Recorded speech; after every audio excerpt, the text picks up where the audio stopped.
You're listening to another edition of an X106 Sports Podcast. Trevor Mater, Sean Nito, and Jacob Blair with you. Our last podcast before Thanksgiving break, and we got a lot in store for you today. We're going to talk some college basketball, as well as NASCAR with their championship wrapping up this week at the Homestead Miami Speedway, and a little bit of World Wrestling Entertainment on the docket towards the end of the show is Survivor Series. The 31st annual Survivor Series is this Sunday. As I said, I'm joined by Sean and Jacob. How are we doing today, guys? Dude, it's a Tuesday. I'm super excited. Don't really have anything to do after this. I have to study for a class and, but at this point, who doesn't, getting towards the end of the year? And, man, there's just sports galore. Yeah, I'm excited for tonight, the Champions Classic. That's what I'm doing tonight. Yeah, Sean and I have made some plans for after we record this podcast to go out and enjoy some food and beverages in the Champions Classic as well. So let's just jump right into it, guys. College basketball season's officially underway. I know it started, was it Thursday or Friday that they actually got games going.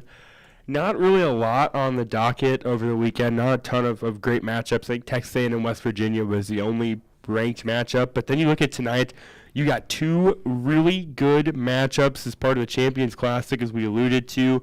Number 1 Duke against number 2 Michigan State, as well as Kansas taking on Kentucky in the latter game. So let's just kind of look at those teams. We got the one team, number 1 playing number 2, and number 4 playing number 7. Let's just kind of look ahead to tonight. By the time this is uploaded, these games will have gone final. But what are you guys kind of expecting tonight? Well, for me, it's really seeing how all these freshmen, except for Michigan State, of course, all these freshmen. Kansas, it's not so much freshmen. It's they got, you got some guys in there that aren't maybe haven't had as much playing time in the past. And that's what this Champions Classic kind of always seems to be. Is it's the first game for the freshmen, the transfers, these teams that always have a lot of 1 year turnover to figure out who they are, get everyone on the same page. So, I mean, I hope that we have some good games tonight. But as we've seen in the past, one of them that we might see a team struggle more than we were thinking coming into the season. Yeah, that's definitely a possibility. We look at some of the previous Champions Classics. Last year, Kentucky beat Michigan State. Kansas beat Duke on, was that a Frank Mason buzzer beater? Mm-hmm. 2 years ago, Kentucky beat Duke. Michigan State beat Kansas. Those were both closely contested games. 3 years ago, Kentucky blew out Kansas 72-40. Do you remember that game, Sean? Sean's our residential Kansas fan, so I actually don't remember that. There might be a reason why. Duke beat Michigan State in that one, and then they later played in the Final Four that year. So yeah, the last couple times, you look at Kansas and Kentucky, they played last year too, right? It wasn't part of the. No, it was part of the SEC Big 12. And Challenge. Kansas won, if I remember correctly, right? Yeah, Kansas has won the past 2 out of 3 minus the game. I legit do not remember that State Farm Classic. Not whom? Shows what? It was that year. 2014. Oh.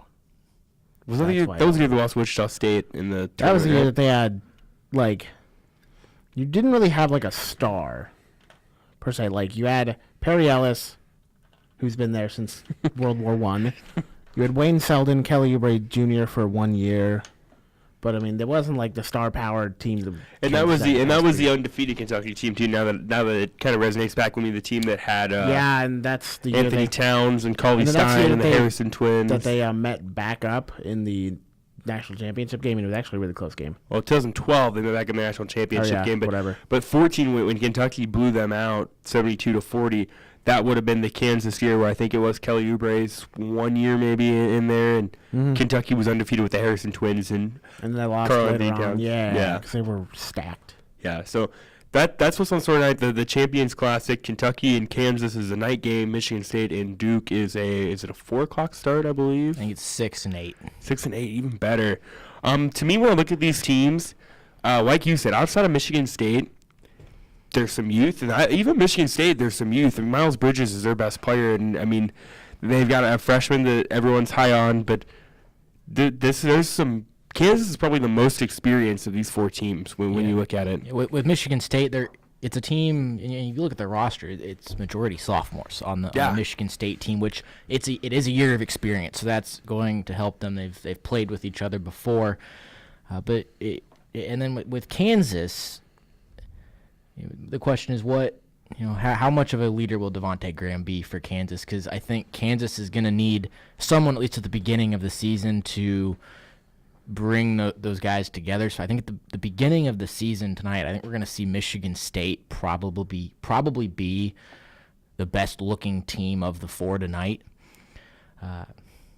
But Kansas and Duke's another one that's got their senior leader in Grayson Allen, as long as Grayson. But you look outside of that, this is the youngest. So Sean and I were talking about this earlier before we came on the air. This is like hands down the youngest team Coach K has had.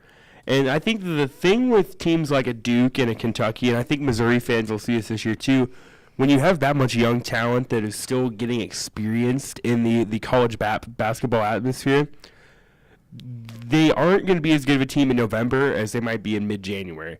Like I was telling Sean, I personally, if I was picking tonight's games, I'd pick Michigan State and Kansas.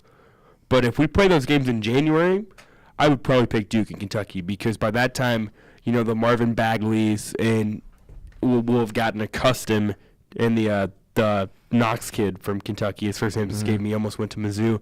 They'll have gotten accustomed to the college basketball atmosphere by that point in the game. So it'll be really interesting tonight to watch it. One thing to actually look out for Kansas is there's an emerging storyline for a 2018 recruit, Silvio D'Souza.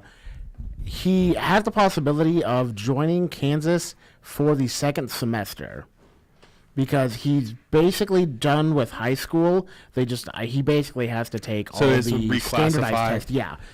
Which is really weird because he committed earlier on this week, if not like on Sunday or something like that.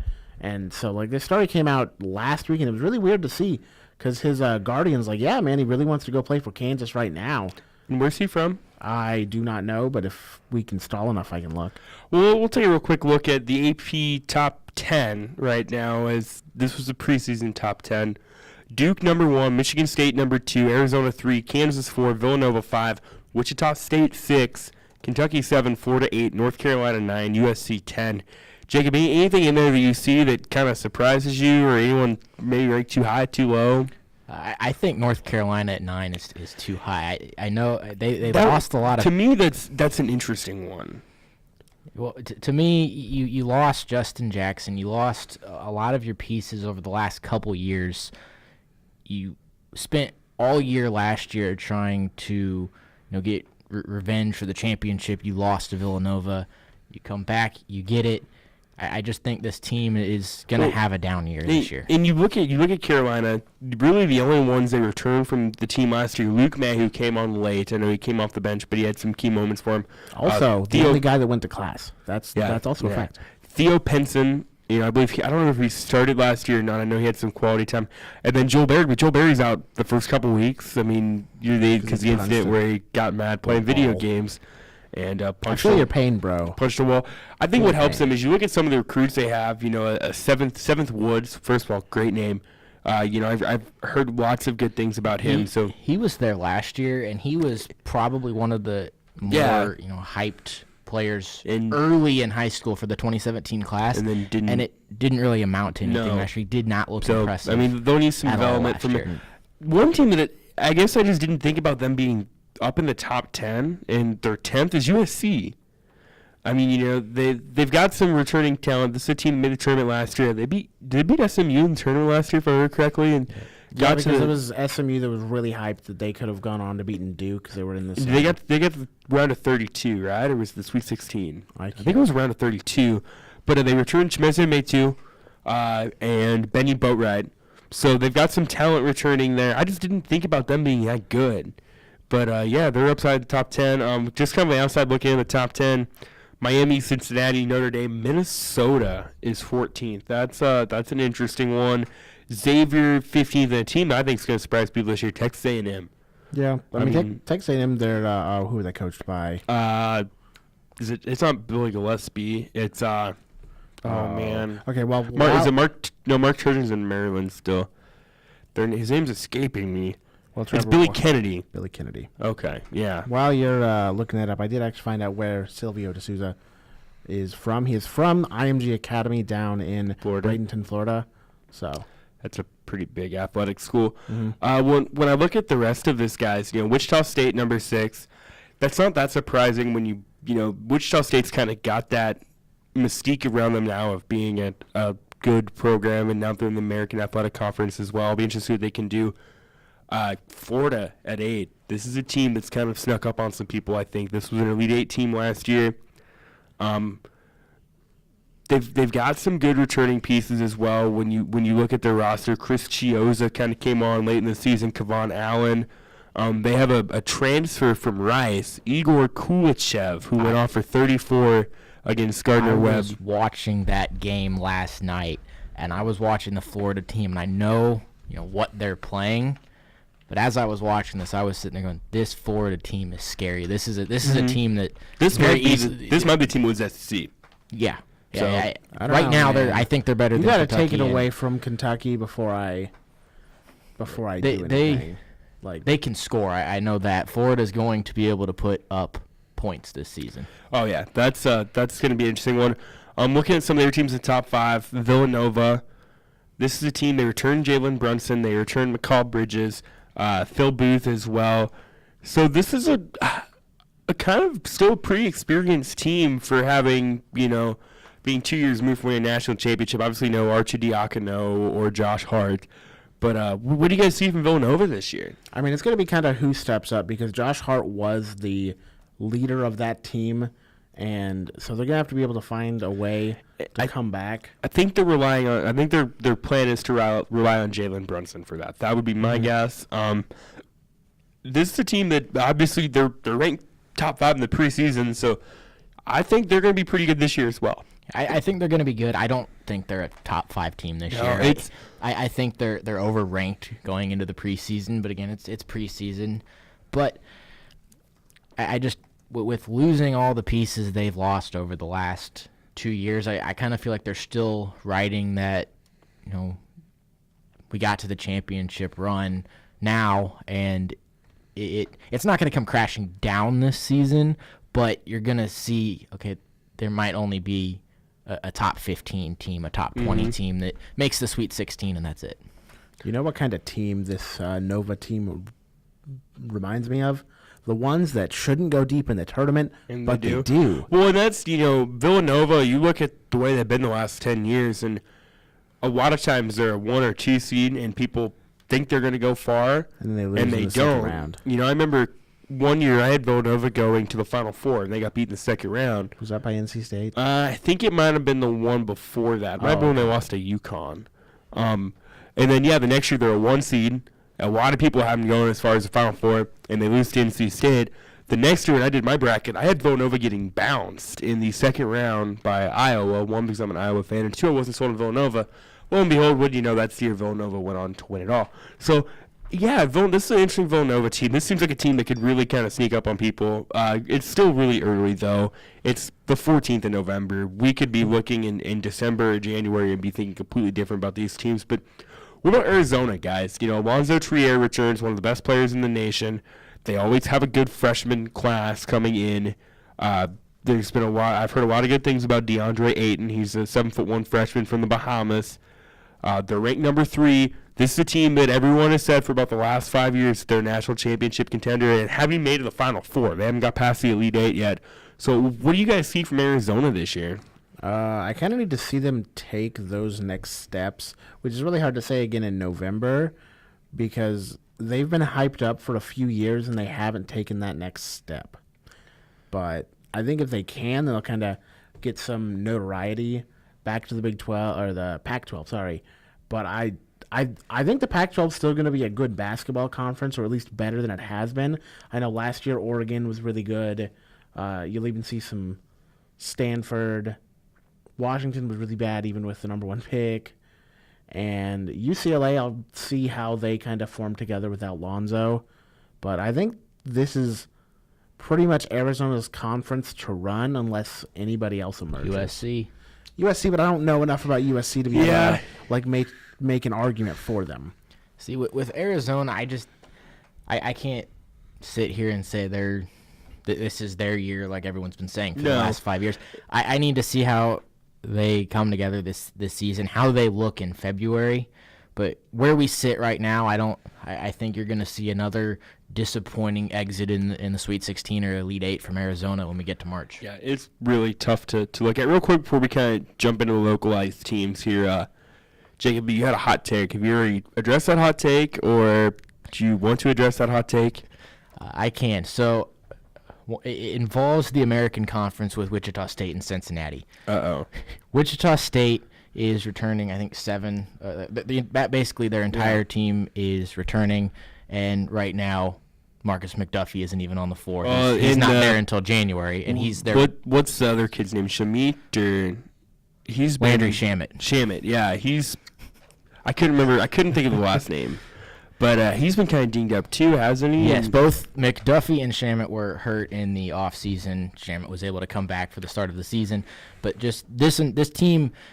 And I was able to watch them last night as well, is they're a different kind of basketball team, obviously. They play defense. They're extremely tough. But with Shaq Morris, they've got a couple transfers this year that are going to help as well. And then Cincinnati has always been a defensive team that now can score. So my bold prediction is I think February 18th is when Wichita State and Cincinnati play first. I would not be surprised if that's a number 1 versus number 2 AP poll matchup. And that's a strong possibility, too, when you look at, neither one of those teams have terribly difficult schedules outside of each other. I know Wichita State's in the Maui Classic, so they could get Notre Dame potentially in the final. But, no, I don't think that's too far-fetched to say that that's a possibility. Definitely an interesting take, though. Real quick, we'll just kind of run through local teams. We've already touched base on Kansas, so you can never touch base too much on Kansas. Kansas State. What do you guys see this year? I think if things don't go well, this is Bruce Weber's last year.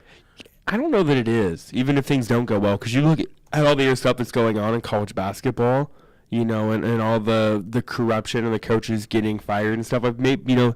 Kansas State right now probably at least feels like they have a clean coach in Bruce Weber. I would hope so, because they really haven't done enough to. And I guess it depends what happens. If they go 22-12 again and make the Big 12 tournament, or make the NCAA tournament, and finish 6th in the Big 12, that's not bad. If they go 14-16 this year, and then or finish 9th in the Big 12 and get one and done in the tournament. Finishing 9th in the Big 12 is really hard right now, because Iowa State looks like garbage. Oklahoma State looks like garbage, and they don't have Carroll because he's been pulled out due to the stuff that you were talking about. We'll get to Iowa State in a minute. I have a hot take about Iowa State as well. But what do you see from Kansas State this year, Jacob? Just right around that 6th, the 7th spot in the Big 12. I think they'll be a mediocre team. I think they'll beat Iowa State. I think they'll beat Oklahoma State. After that, because I think West Virginia is probably 2nd in the Big 12. And then after that, maybe Baylor, but Baylor I'm gonna say Kansas, West Virginia, TCU. I'm gonna say TCU finishes 3rd. Baylor, and then Texas. I'm not sold on Texas. I'm just not. I've been hearing for the last couple of years that Shaka Smart. Does that basically mean that Shaka Smart's done at Texas? Because I think I'm gonna say Kansas State finishes 7th. I'm gonna say they beat Texas, Oklahoma State, and Iowa State in that order. I think Texas Tech finishes 6th. Yeah, he'll definitely be fired if he finishes 8th. I think Oklahoma finishes 5th. I think Trae Young's enough to get them to 5th. With Kansas State, I think they're right on that level with Oklahoma, Texas Tech. That they're in that 5th to 8th range in the Big 12. Well, and they return some from the last couple of years. Dean Wade, I know they're expecting big things out of him this year. I know Dean Wade is one of Sean's favorite players, right, Sean? Yeah, dude. Actually, legitimately, if he would have gone to Kansas, he would have been great for this Kansas team. A big guy who can shoot threes. Yeah. He just has to stay out of foul trouble like any of Kansas' big guys. Yeah, which they tend to struggle to do sometimes. Missouri, there's been a lot of hype about this Mizzou team this year, and rightfully so. When you throw in a guy like Michael Porter, who he hasn't even played yet. Has he? I know he played in the exhibition against KU, but he didn't start in the Iowa State game, and he didn't play. Well, he did start in the Iowa State game. He didn't play very much. Because he had a leg injury. He was like, hey, coach, can you keep me out of the game? He was like, well, technically no, because I put you in the books, and at that point it'd be a technical foul. Might as well just start, and so he came out after 2 minutes. And he didn't start. They played last night, right? And he didn't start. Correct. They played like Wagner or something. Yeah, they played Wagner, and he didn't start. And they're two games. They beat Iowa State by 15, Wagner by 44. Take that for what you want. When you look at this team right now, Cassius Robertson's leading the team in scoring with 17 a game through 2 games. Kevin Purier had a good game against Iowa State. He's averaging 14.5. Jeremiah Tillman's a guy that's, I think, really talented. He's still very raw. I know he's got himself in foul trouble a couple times this year. Yeah, dude. He had like 4 fouls in like 11 minutes. Yeah. And in the exhibition game with Kansas, he had like 7 fouls in 13 minutes. Yeah. That's not good. Yeah, you got to get that cleaned up. Jonte Porter, Michael Porter's little brother, who was reclassified and was able to play this year, he's also gotten some decent playing time here early on the season. He's averaging 8 points a game. So this is a young Missouri team. I think you're going to see this year, early on in the year, this is much like most young teams. They're not going to be as good now as they will be in January. And I think there might be some games this year with this Missouri team where it might come against a Kentucky or a Florida or a Texas A&M, where you watch this team and you go, holy smokes, this team is really good. And then they'll get a game against one of the worst teams in the SEC, like a Mississippi State, where it's like, wow, this team is young. You can tell it's young. Maybe I'm wrong. Yeah, with getting Michael Porter there, first off, it's changed the entire. Oh my goodness! I think I messaged Mizzou this to basketball. Trevor. I was like, they get a shred of hope and they all go wild. Yeah. Now and I partially kid with Did that. you all see the tweet last night that the MU Police Department tweeted out? You shared it with me, and I was like, wow. I don't know how that like. Did went you happen out. to see that on Twitter, Jacob? I did not. Oh, Okay, well, you carry on with what you were saying about Mizzou, and I will dig to find this tweet in my messages. Well, with Mizzou having Michael Porter there, I think just having him there and it brought his brother there. It's brought some other people there that just the atmosphere shift at Mizzou has made the pieces that Mizzou already had practice harder, get better, and it's more of a, because against Iowa State, I know it was Iowa State, and we still aren't even sure if Iowa State can even win a Big 12 game this year, but they will. But Not sure they'll. I mean, I don't. We'll get to that in a minute. But with Mizzou, the atmosphere changed, and they're practicing, and they looked like a cohesive unit that had a lot more drive and excitement out on the floor when they played Iowa State. And the thing about that is, it can make Mizzou a cool place for these top recruits to go. I know Michael Porter is kind of he's a homegrown prospect. His dad having played at Mizzou and coached at Mizzou. he's basically from Columbia. And he's from Columbia, yeah. He so he just went to college up in Washington. because his dad if I'm was not an believe. assistant at Washington. Yeah. Well, and his dad was assistant committed. at Washington, but I mean, like, to actually play high school, like, he went to the to a private school, but I don't remember exactly where it was. In Missouri? No, it was not in It was Missouri. Nathan Hales where he went in Yeah. Washington. Yeah, see, okay, that's what I was looking for. But he did play high school ball in Missouri. he played in to start Missouri. his- I can't think of the start name. with. I can't think of the name of school. It's escaping me. Ryan Elliott, if he was here, would be able to tell us the name of his school. But I think it makes Mizzou a cool place to go, though, for these top college basketball recruits. And it's nice they get a homegrown prospect who's a guy that he knows what Mizzou's about. He obviously, him and his family are very involved in Columbia. Everybody in Columbia knows him. He's a hometown kid, and he's getting to kind of revitalize basketball in Mizzou. So this is almost kind of like a Fab Five-esque thing that could be going on here in Columbia. Maybe I'm wrong, but it kind of looks like it. Going back to what I was saying earlier, I did find the tweet that the MU Police Department put out last night during the Wagner game. Okay, this is the tweet. It says, okay, but can we talk about how at Mizzou Hoops is so good it's criminal, about to be a homicide at Mizzou Arena. That tweet was deleted about 25 minutes after it was posted, and deleted like within a minute after I retweeted it with the caption, I don't know what's more surprising, the fact this tweet was made or the fact that it hasn't been deleted yet. Not the best choice of words for if you definitely your police department. Dude, they need to be like the Northwest Missouri State Police. Yeah. Twitter account. See, they know how to keep it clean and how to be And funny. funny. Come on, Come on, MUPD. What were you thinking? man. Okay. But I get it was a joke, but just not the best taste. But Mizzou basketball, I mean, you I guess could kind of say it was. I don't want to say a homicide, but they did obliterate Wagner last night. Yeah, as they should. Well, I don't want to say as they should because, like, as you guys have talked about, they just look like they care about basketball. Which, like, on paper, Mizzou should be a better team than they were the past few years with the pieces they had. Like, you could see that they were like, wow, these, like, they have players, and they just didn't care.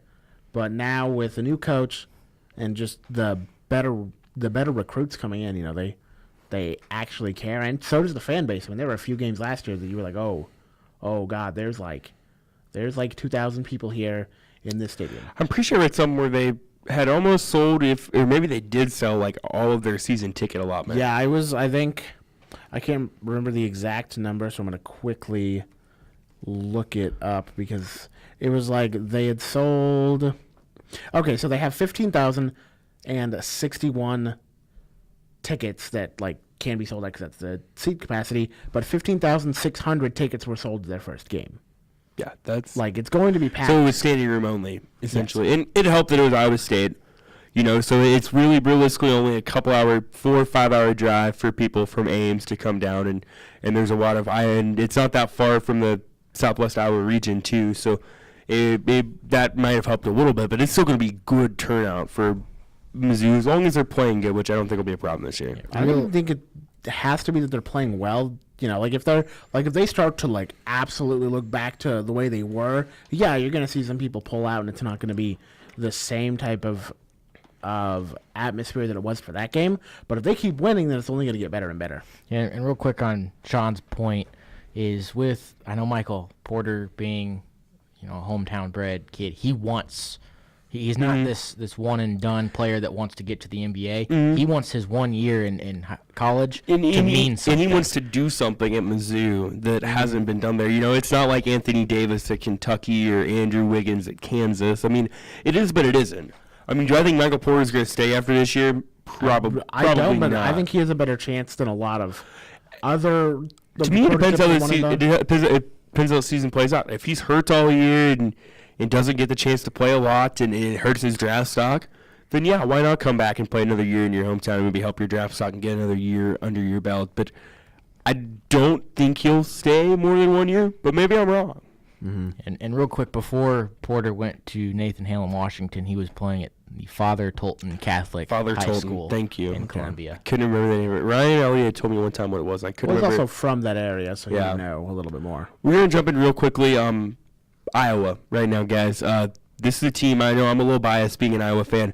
I think they're going to surprise people this year. They're not going to be – I'm not going to make any outlandish remark and say they're going to win the Big Ten or anything, but I think they could finish 4th, 5th, or 6th in the Big Ten.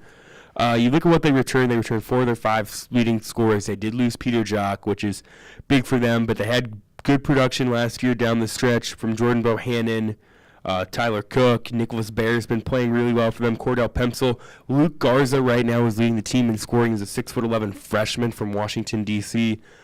This is an interesting team this year. Do they make the tournament or not? Well, Trevor, not that you entirely care, but Iowa is tied for first in the Big Ten right now. It's too early. Not every team.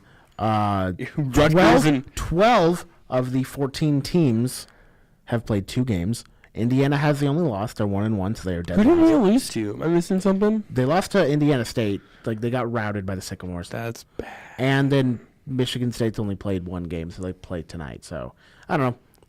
Fun little stat there that really doesn't mean anything because we're 2 games into a 30-game season. But I think Illinois not going to be that great. Ohio State, I think they're on track to get a little bit better.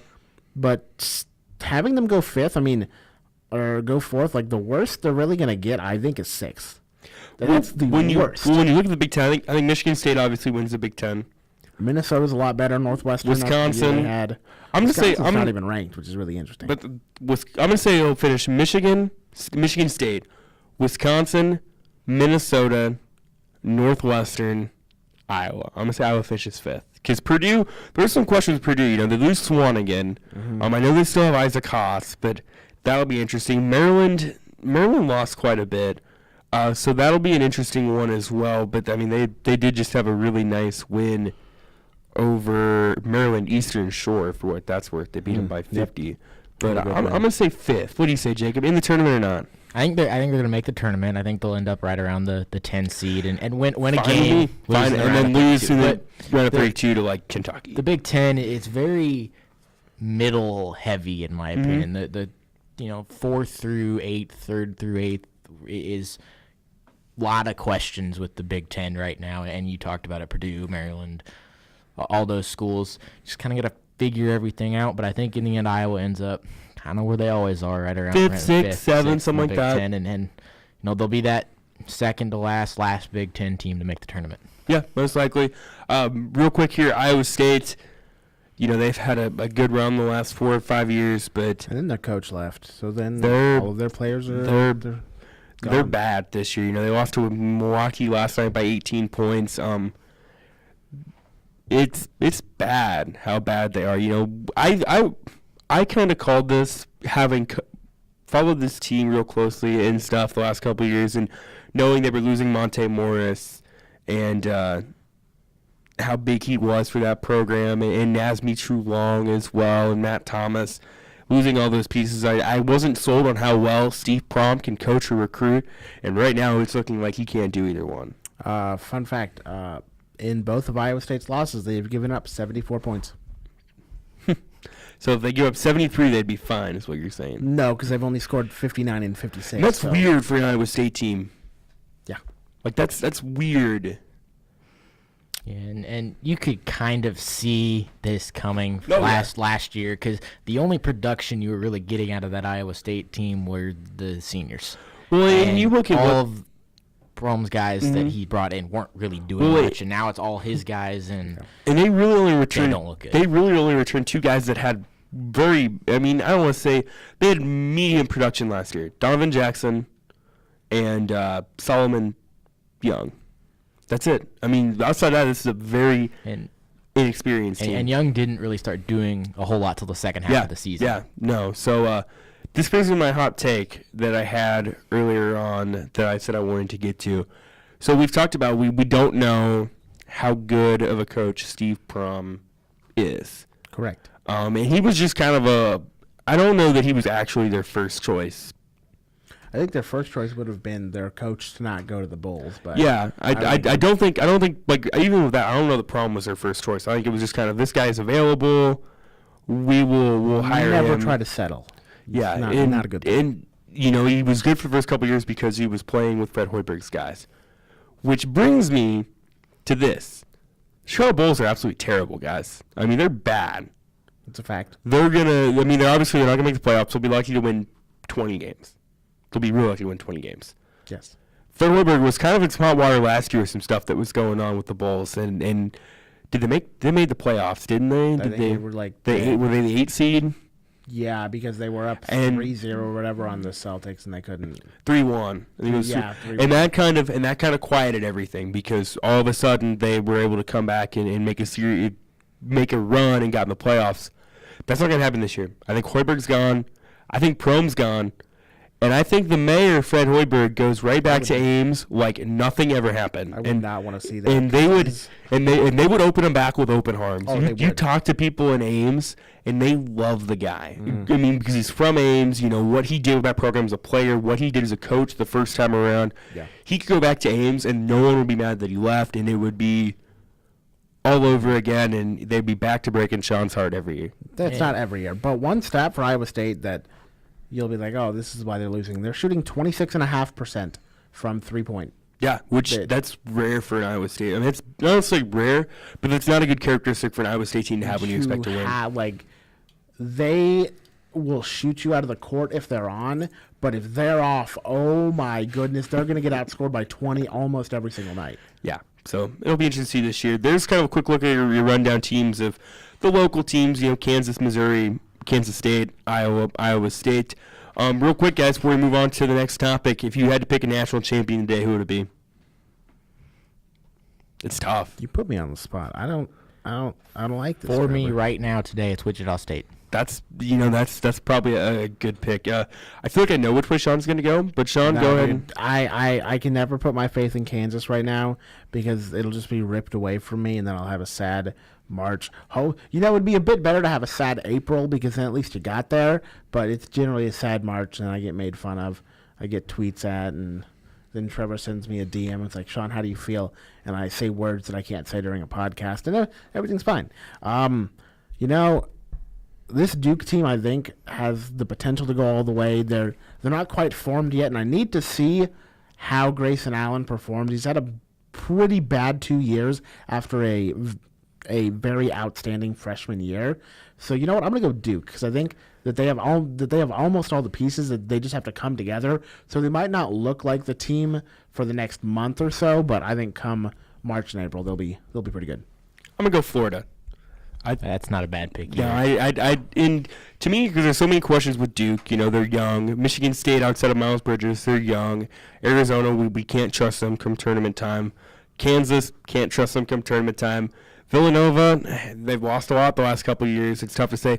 Wichita State, I was kind of with you. I like Wichita State a lot. I don't know what to expect from them. Them being in the American, I think we're going to see a whole different team come. I think we might see another, because they're not going to get that whole, oh, you're in the Missouri Valley, we're going to give you a 10 seed. They're going to walk in there with a 2 seed. They could grab a 1 seed. But they could also take another loss or two that they wouldn't in the Missouri Valley because there's some solid but not great teams in the American. SMU, Houston last year was kind of a bubble team for a while.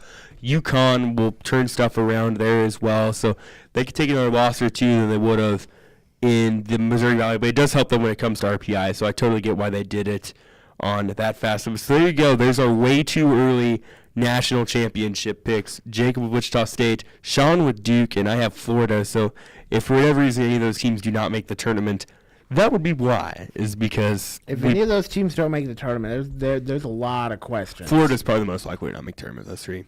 I would say most likely. I mean, of those three, yeah, but that's not going to happen. No, Florida's too good. I think Florida's. I wouldn't be surprised if Florida wins the SEC. I've got Florida in my Final Four with Wichita State. So if I had made Final Four right now, I don't know. I'd probably say Florida, Duke, Michigan State, and Wichita State. Probably. I don't know how they'd all pair up. I mean, there's a very good chance that. But I'd say right now that'd probably be what I would go with. Moving on now, we'll jump into some NASCAR talk. This week, the NASCAR Championship 4 in the Camping World Truck Series, the Xfinity Series, and the Monster Energy. That still sounds so weird. I still want to say Sprint Cup.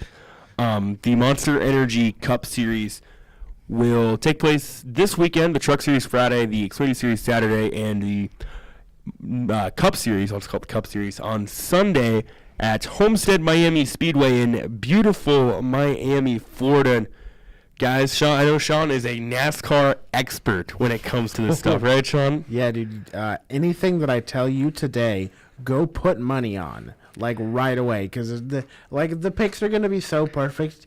After the race, you're like, man, I should have took his advice. I don't know if that's the words I would use. So we'll jump in right now. We were just gonna pick the Cup Series, but Jacob brought up the idea, and I was all for it, of the Truck Series as well. And the Xfinity Series. So we'll start the Ford EcoBoost 200 Friday night at Homestead Miami Speedway for the Camping World Truck Series. It is an 7 p.m. start time, our time. The championship 4 is whittled down to Johnny Sauter, who's got 4 wins on the season, Austin Cindric with 1, Matt Crafton with 1, and Christopher Bell with 5 wins on the season. We'll jump to our experts here. Sean, who's going to... You're using that word very loosely today, so I'm very honored to be the expert in this. I'm going to tell the podcast how I actually picked my winner. I didn't know who any of these 4 people were, and I was like, I think I recognize his name the most. And I picked Austin Cindric. I'm going the underdog story. He may be tied with 1 win, but, his name looked more familiar than any of the other ones. And side question that I may have asked last week, do you... this is the one who finishes the best, right? Of those 4, it'll go to the best. Do you like that, or do you think that just kind of throws out everything they did before this? But I like it because it gives it a playoff feel. And I'm one of those that I advocate, I'm a big fighter of saying NASCAR is a sport. And I have friends in the racing community that complain all the time about the playoff format. And my thing on it is NASCAR has tried so hard to sportify itself. And sometimes in sports, the best team doesn't win the championship. I don't know if the Astros were the best team in baseball this year, guys, throughout the whole year. I think the Dodgers and the Indians were the two best teams. But when it came down to it, crunch time, who performed the best was the Astros.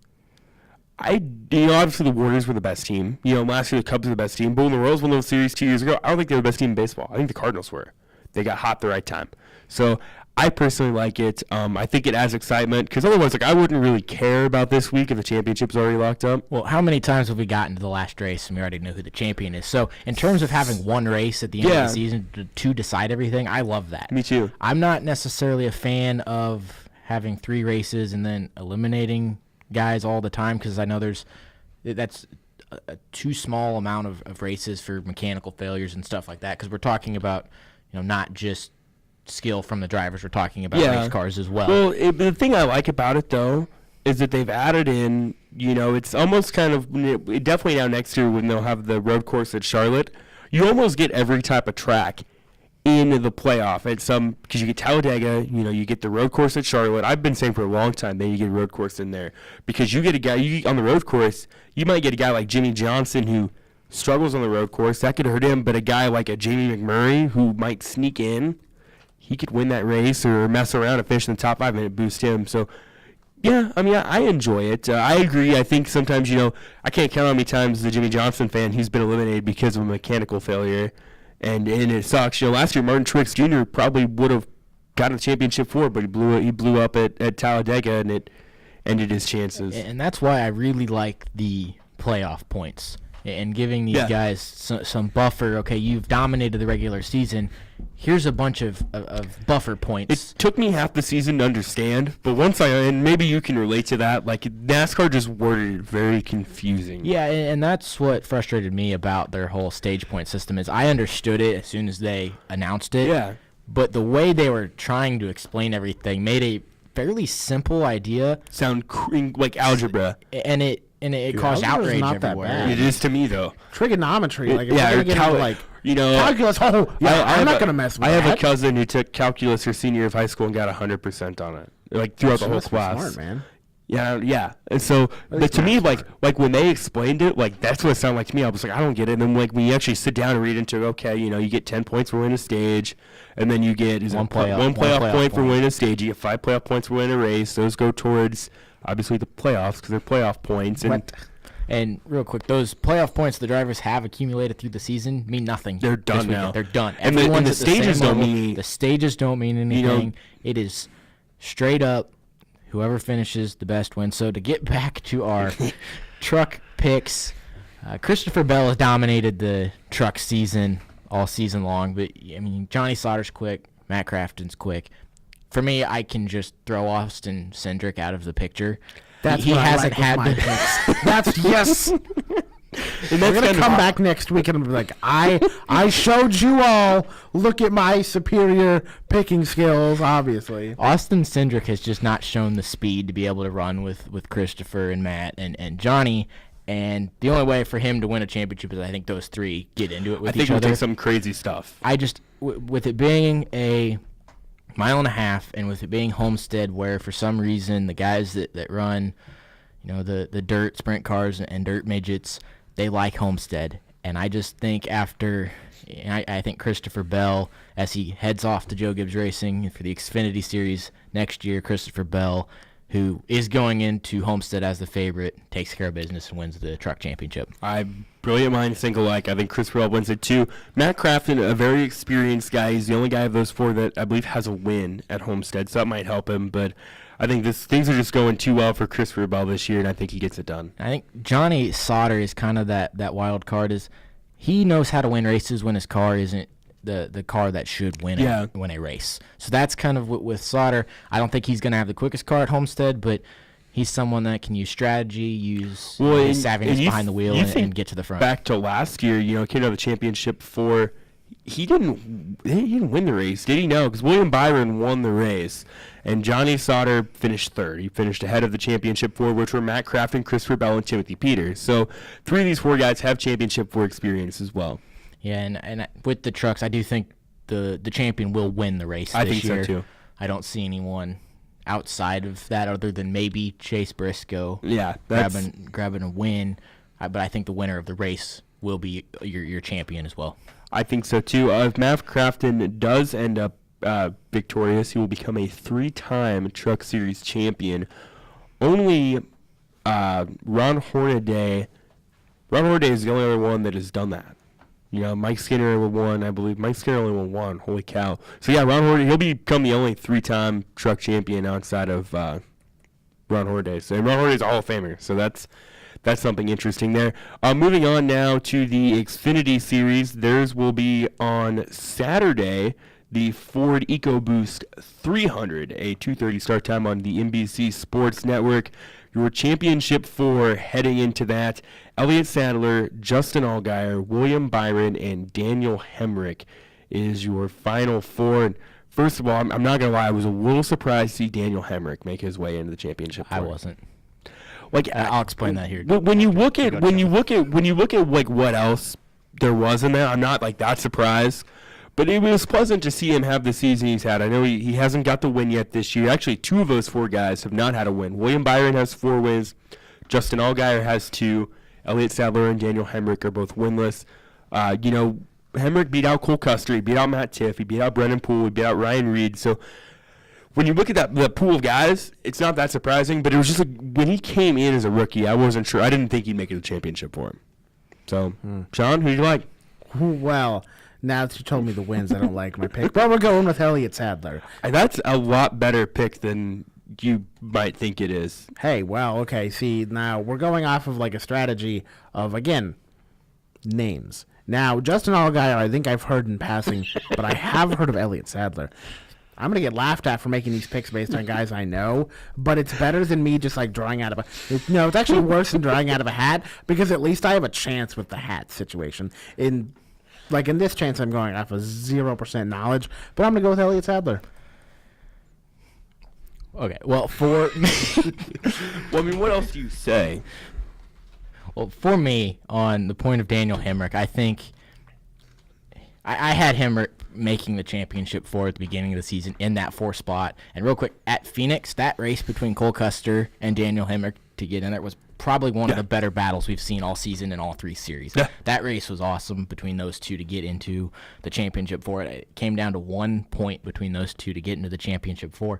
But Daniel Hemrick he's 26 years old. He's not your, prototypical Xfinity rookie. Yeah, most of them are 18 to 20 years old. He's come out of the lower level super late model ranks around the short track scene around the country, and I've been able to watch him at the short tracks around the country. He's one of the he's on in my opinion on that same level that when you would watch him at the short tracks of Eric Jones and Chase Elliott, guys that are in the Cup Series. He's got that talent. So I think he's a threat for this championship 4. Obviously for me, not obviously for me, but for me, the favorite is William Byron.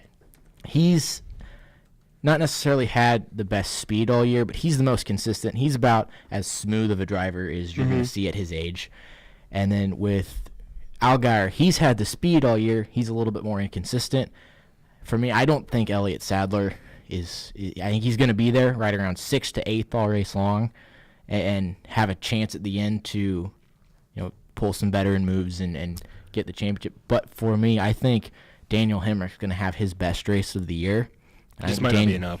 And Daniel Hemrick will win your championship, finishing 2nd or 3rd in the race. So I have Daniel Hemrick as my champion in the Xfinity Series. Interesting. Well, I'm glad to see at least that we're picking differently. Wouldn't it be cool though to see Elliott Sadler, finally get that championship? Here's a guy that's been in the Xfinity Series now. I believe it's the 7th season after kind of an up and down Cup Series career. He's been with about every team you can be with in the Xfinity Series. He started out with RCR, and then he was with Gibbs, and he did a year at Roush too, if I remember correctly, and now he's at Junior Motorsports. So it'd be cool to see him get it.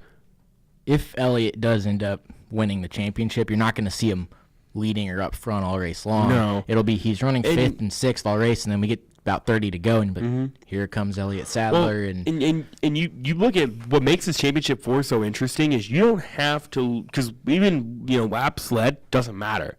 So you get a guy like Justin Allgaier who isn't as consistent but can run well. They might throw the book at things with 30, 40 laps to go. Kevin Harvick did the same thing when he won championship a couple years ago. He was not the fastest the championship 4 that day. Jimmy Johnson last year, granted it took Joey Logano and Carl Edwards wrecking each other, he was not the fastest of those 4 all day. He just got hot at the right time. So you could see them throw the book at things, and it could make him even more dangerous. I like Justin Allgaier a lot. I've met him before. He's a really nice person. But I'm going to go with William Byron. He's just been too consistent this year. He's gonna jump into the 24 car next year, Rick Hendrick Motorsports, and take over in the Cup Series. Last year, he probably should have won the Truck Series. He had an accident or something in Phoenix. Did he blow up? I believe he blew up at Phoenix. And didn't even. Wow. Oh, it's constructed. Didn't even get to the champion. He didn't even get to the championship 4. If he gets the championship 4, I think William Byron was probably the Truck Series champion last year. Maybe. Well, he won the race at Homestead. Exactly. But who knows what would have happened had he been the championship 4. But yeah, he turned around and won the race at Homestead like nothing ever happened. So I'm gonna say William Byron. I think he wins the race as well. I really like what I've seen in this kid. Was he 19, 20 years old? Should be 19 now, and yeah, he's good. The interesting thing about William Byron is, and I always like to talk about this, is he learned how to race on iRacing, which is a racing simulator. I personally used to race with William Byron all the time on that simulator. He was great at 14 on the iRacing simulator, and then seeing him there, he did not miss a beat when he jumped from that simulator to a race car, and he just keeps getting better. And well, it's crazy. Who's the kid that was in the Truck Series this year? His name's escaping me. Was really big on iRacing, and he was maybe for one of the lower level teams. I cannot think of his name. I remember reading that he was, because I don't follow. I mean, I know of iRacing, and I kind of keep track of it. My girlfriend's brother is huge into it, but I can't think of his name. But he was in the Truck Series this year for one of the lower level teams. But it's escaping me. I guess it doesn't really matter that much because I can't remember who it was. I know Ty Majeski. That might have been who it was. He ran a couple races with Roush in the Xfinity Series. He's pretty much the number 1 iRacer in the world is Ty Majeski. He pretty much wins every time he gets on the game and races on there. And Ty Majeski is a name that I would hope to talk about a lot next season and get him a full-time ride, because in late models, at lower level short tracks this year, he has something like, he wins like 70% of the races he starts. Good completion percentage, basically. In late models, running, some of the biggest short track races around Ty Majeski just won the Governor's Cup at New Smyrna in Florida in short track racing, which is a big short track race down in Florida, and just see him in the series. That's probably who you're talking about. But these simulators we've seen really, really help these guys, and the fact that William Byron is from one and still uses one just shows how racing, frankly, has changed. Yeah, guys like Tiller and Hurt would just laugh at the idea of something like that. But if it brings a sport that I care about, and I know Jacob cares about, and Sean can at least act like he cares about, if it'll bring it more prominence in the future, then to me it's definitely worth it. Now the big one, guys, Sunday, the Ford EcoBoost 400, the Monster Energy Cup Series. It all comes down to this, the whole enchilada on Sunday for them. It'll be a 1:30 start time, I believe. These could be, I'm just reading right off a Racing Reference, so it could be a 2:30 start time, but nonetheless, it's an afternoon race, so, it'll start in the day and kind of go on into the evening. Your championship 4 for the Monster Energy Cup Series is Kevin Harvick, who's got 2 wins on the year, Kyle Busch, who's got 5 wins, Martin Truex, who's got 7 wins, and Brad Keselowski with 3 wins. Sean, which name did you draw out of a hat? This time I didn't actually draw it out of a hat. I talked to you, I think, yesterday, and I asked which of these guys had a championship, and you named off 3 guys. But the one you didn't name off was Martin Truex Jr., and that's the name I went with. You said he had 7 wins. That makes me feel validated. Oh, it feels good to pick a winner, and which means I probably just gave him the pick of death. I am very sorry. Not that he would ever hear this, but if he did, I am so sorry. Yeah, so first, The race between Denny Hamlin and Chase Elliott last week in Phoenix, Chase Elliott proved he knows what he's doing.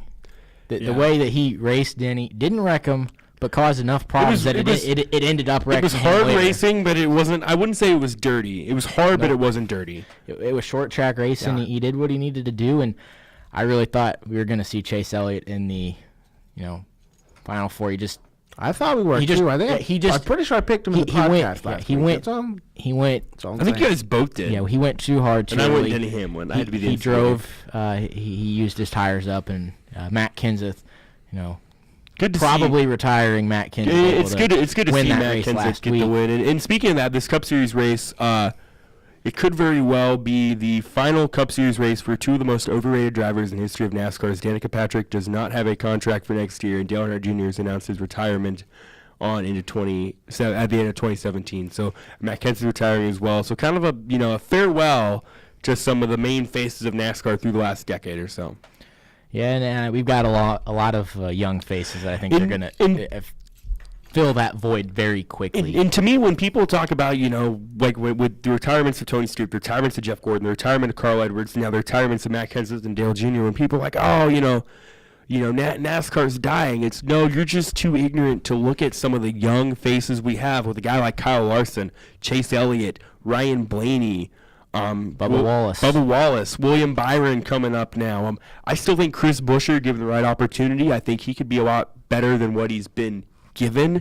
The future of NASCAR is really, really Daniel Suarez. Here's a guy that kind of found some consistency at spots this season. I wouldn't be surprised if he wins race next year. Eric Jones. Yep. And just if you like the Hendrick Motorsports lineup next year is the one that you look at: Jimmy Johnson, Alex Bowman, Chase Elliott, and William Byron. Those are your Hendrick Motorsports drivers next season. Yeah. That's pretty darn good. Alex Bowman's probably the least established of all of them, and he's still very capable.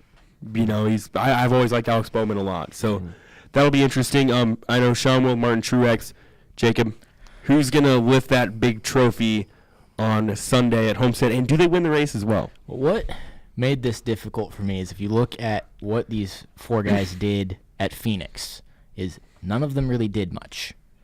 The Final Four. Well, three of the four didn't have to do anything. Yeah. But Brad Keselowski finished, 16th, I believe, 15th? And the thing with that is, I know it's Phoenix versus Homestead. It's a mile short track versus a mile and a half, oval that you have a lot different speed differences, a lot different setups, all that stuff. But you want to take momentum into the final race, and really none of those four guys did. So, obviously, the favorite into this race is Martin Truex Jr. His stats at Homestead are not great. For me, I like Kyle Busch to win the race and win the championship. I think the trend in the Cup Series, I think it's going to be a while before we see a champion not win the race, because it always seems that the Final Four guys, they've been working on these cars for probably about a month now. They're bringing the best stuff they have, these four teams, to this race. Do you know so Kyle Busch wins the race and the championship? Before I get to my pick, do you know which one of those four guys actually has the best average finish at Homestead? I do not. Kevin Harvick, average finish of 6.9 is the best of anybody. So logic would tell me to go with Kevin Harvick. I don't know. This team, other than winning at Sonoma and winning 2 weeks ago at Texas, what have they done, really? It's been up and down year for them. Brad Keselowski...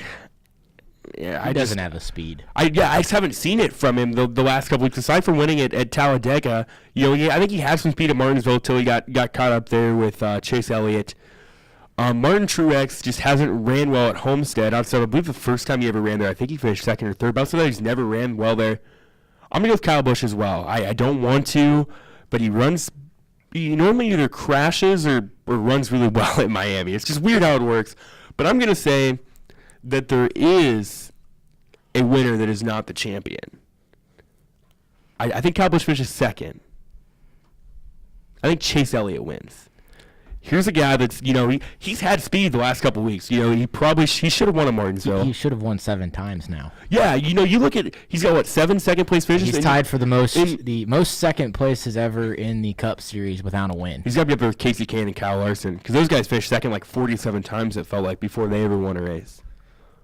Like, but you look at Chase, like you look at some of the races he's finished second in over the last couple of years. You know, I remember Michigan last year. He probably had the best car. He lost to Joe Logano. He also got second to Kyle Larson, I believe, last year. And Kyle Larson's second win, yeah, he did.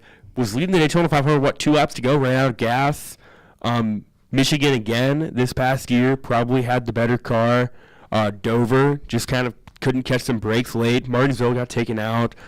Phoenix kind of used up his equipment too early. I'm going to say Chase Elliott comes into 2018 with some momentum after winning in 2017. That is not what the rest of NASCAR wants to see, because I think once Chase gets his first win, I think you're looking at he's going to be winning championship after championship. I think same with Kyle Larson. You know, I think Kyle Larson might.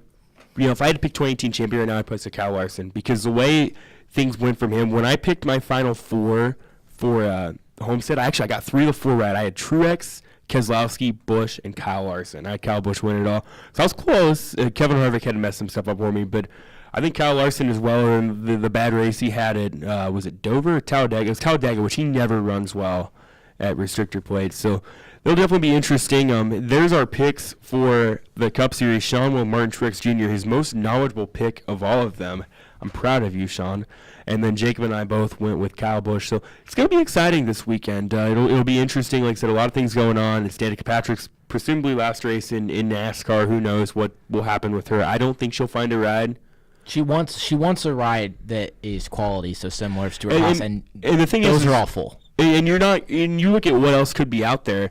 You know, and the other guys that could be looking for rides, you're not going to get that over a Kurt Busch, who has wins under his belt in the championship, or even Matt Kenseth probably.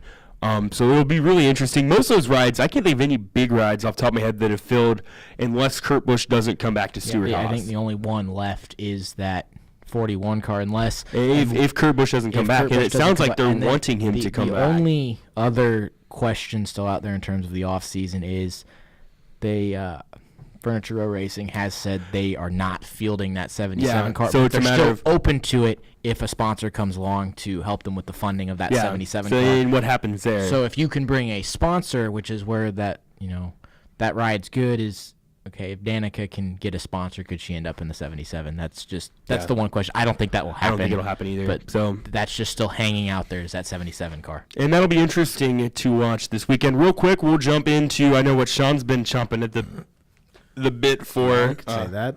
What? You could say that. I was chomping at the bit. It's exciting. It is exciting. Survivor Series. I know Sean and I are both big WWE fans. For anybody that wants to remind me that it's fake or scripted, just please shut up. I'm in denial about it. This Sunday at the Toyota Center in Houston, Texas, it's the 31st annual Survivor Series. Every WWE event kind of has its own shtick to it, so to speak, or meaning behind it. This one is pitting the two brands, Raw and SmackDown, against each other. And Jacob's a big WWE fan, so he can he'll be as knowledgeable about WWE as Sean will be NASCAR, right, Jacob? Pretty much. Okay, so let's go and jump right into it. Real quick, the WWE Cruiserweight Championship match this weekend, Enzo Amore against Kalisto. Sean, you know my feelings about Enzo Amore. I absolutely cannot stand him. But I don't know about you. I just feel like they're not going to put the title back on him and then take it off of him that quick. I think Enzo retains this week. Yeah, I also think Enzo retains.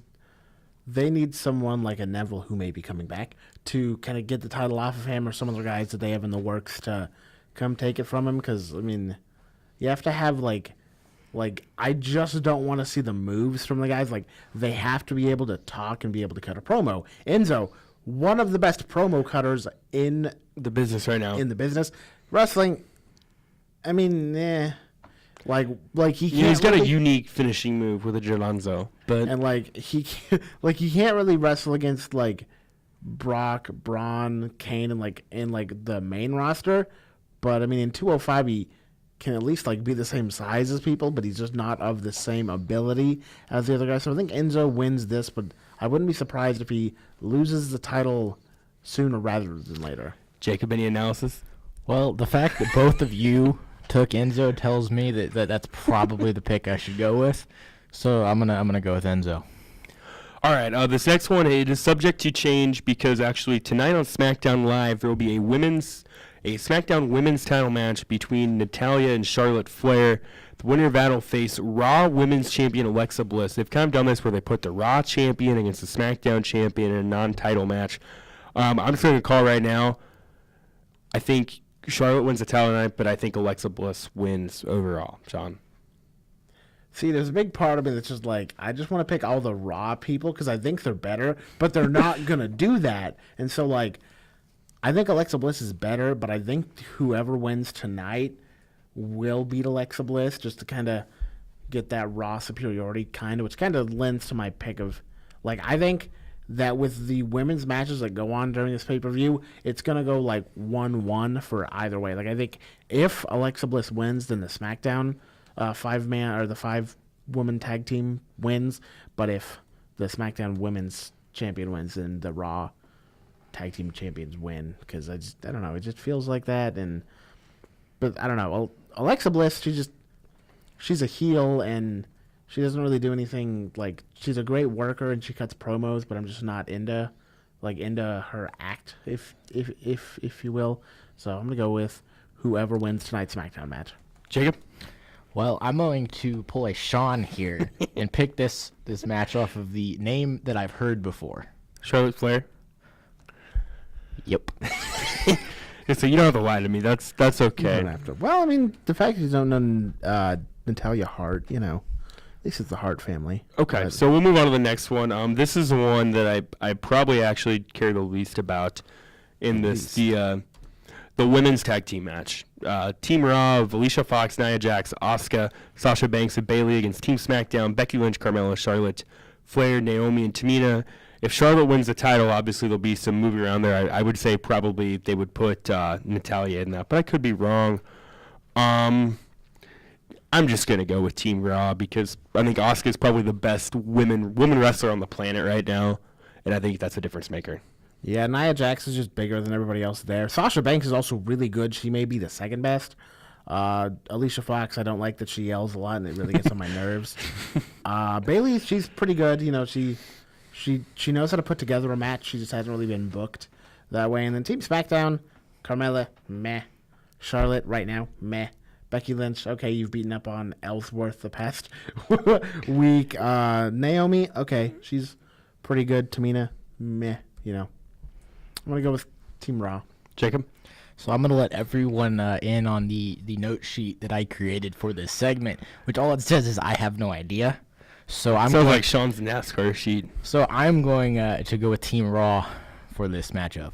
All right, probably not a bad choice. We'll move on now to the another Raw vs. SmackDown match. The Intercontinental Champion from Raw, The Miz, will take on the United States Champion. This one also is subject to change because on SmackDown Live tonight, Baron Corbin, former Northwest Missouri State graduate, for those of you listening, will take on Sin Cara and defend his title. Baron Corbin will defend his title against Sin Cara.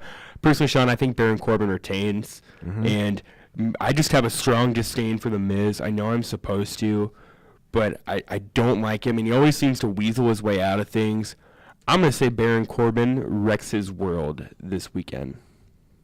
I think someone will retain tonight, but I think that The Miz is going to be able to win against Baron Corbin. I don't know. Baron's not established enough, and The Miz is Awesome. Well, he's not that quite, but he's pretty good wrestler from where he started, and I mean, it's probably between like him and Enzo who can cut the best heel promo right now in the WWE, except Paul Heyman, but he's just a manager, so he's on a different level at this point.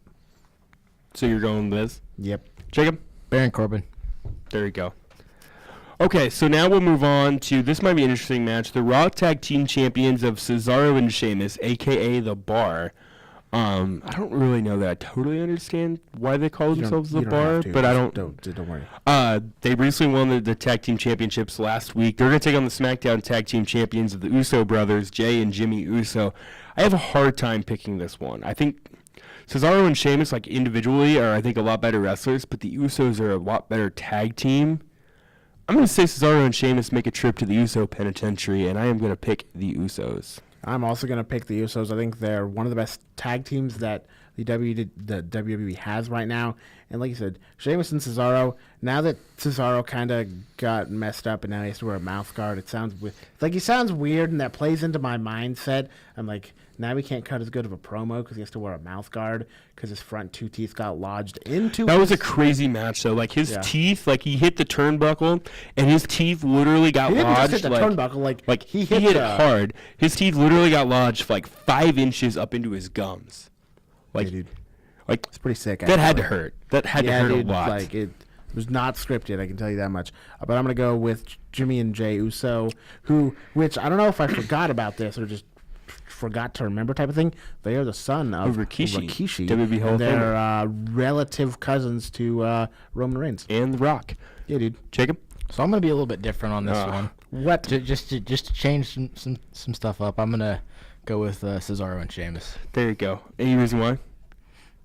Not particularly. just to be different. There you go. That's okay.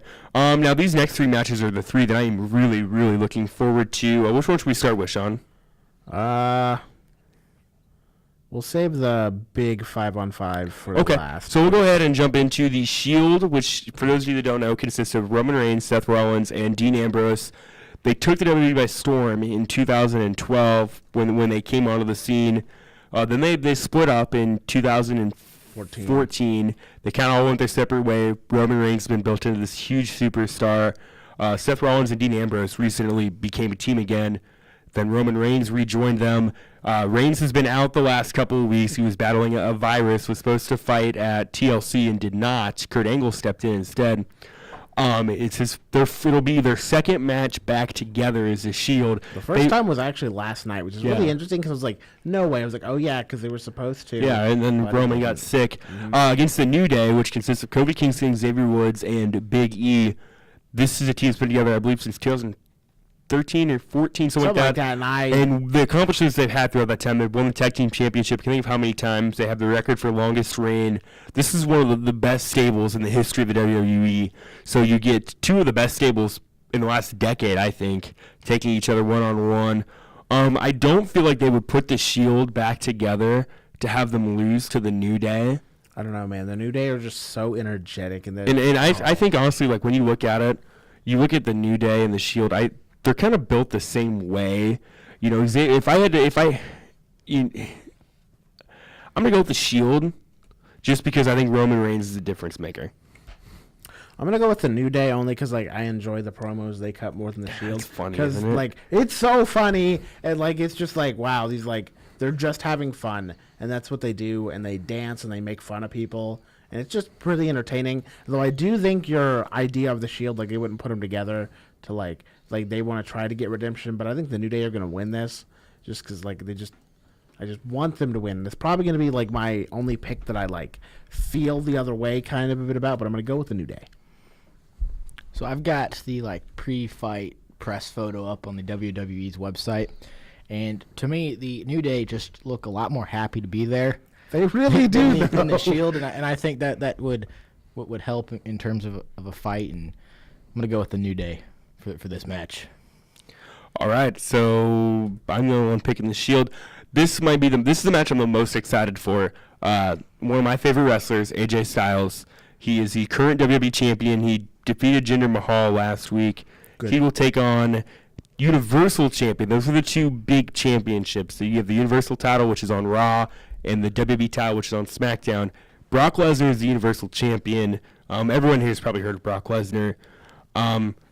I personally, Brock's just not a good worker. Most of his matches don't last long.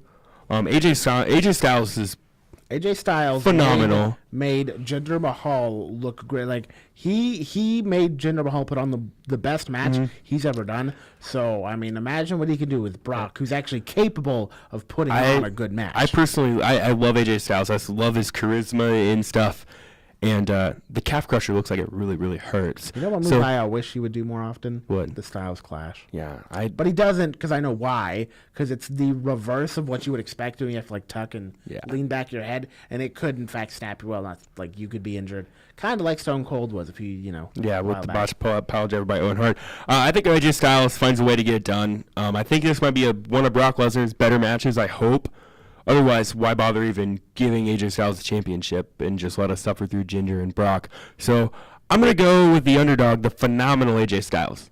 I'm also going to go with AJ Styles. I followed his career kind of since he was back in TNA and now Impact Wrestling or whatever it's called now.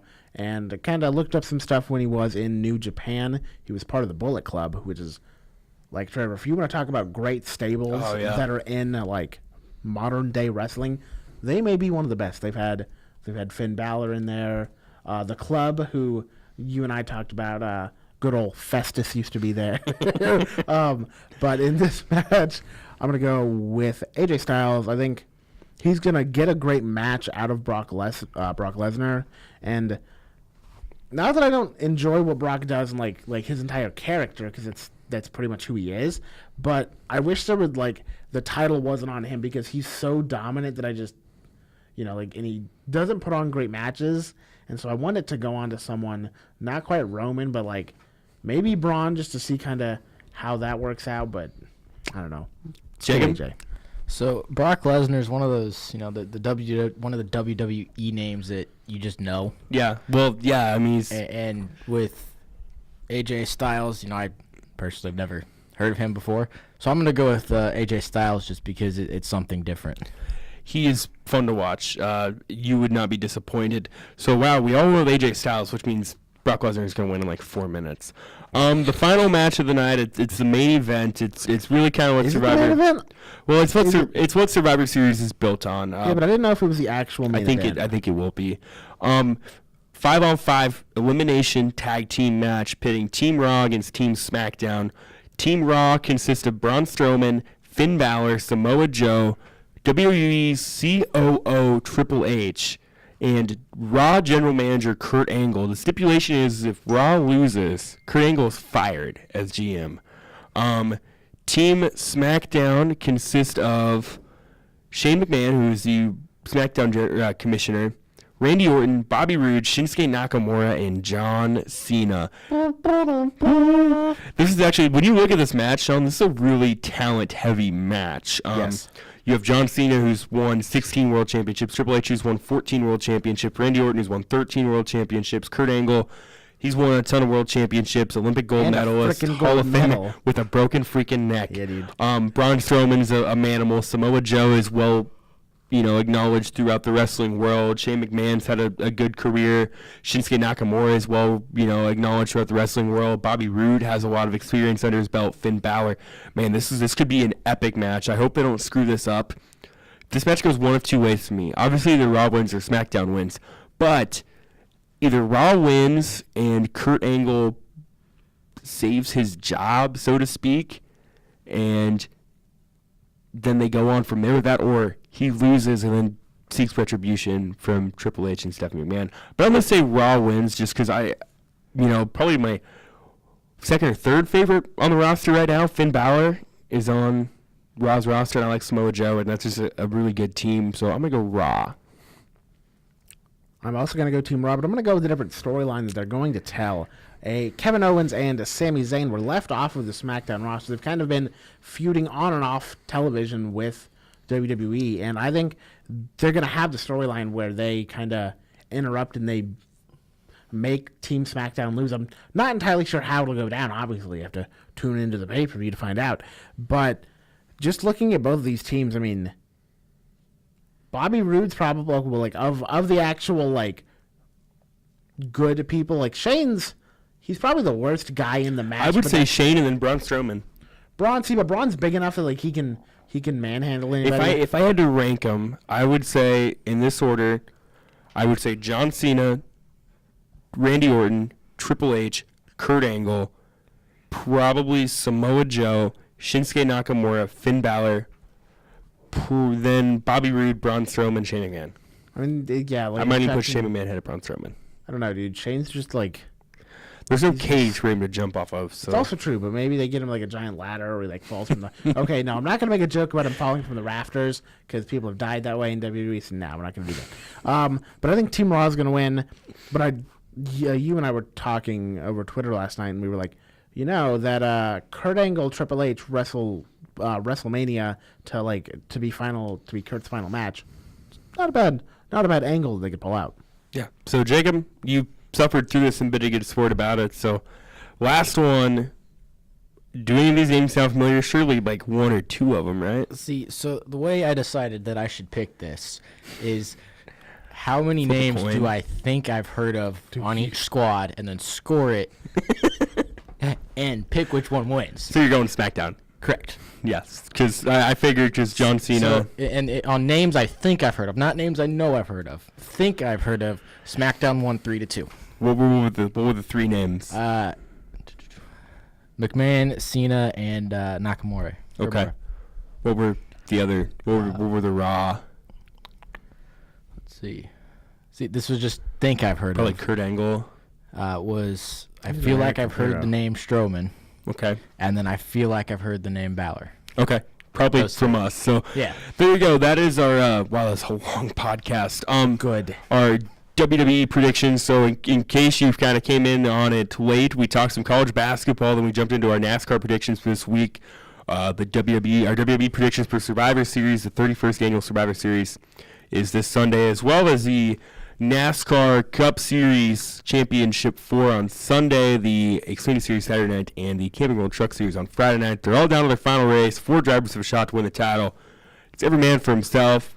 Whoever finishes the best of those 4 guys will take home the nice, shiny trophy. Thank you for listening to this X106 Sports Podcast. We will not have a podcast next week, as it'll be Thanksgiving here on campus and all throughout America. No, actually. dude, we just have Thanksgiving here. But we won't be able to get together next week for Thanksgiving. The campus closes, I believe, at 5 p.m. Tuesday night, I believe. So everyone have a happy Thanksgiving, and we'll be back here in a couple weeks for another edition of the X106 Sports Podcast with Sean Nino and Jacob Blair. I'm Trevor Manor.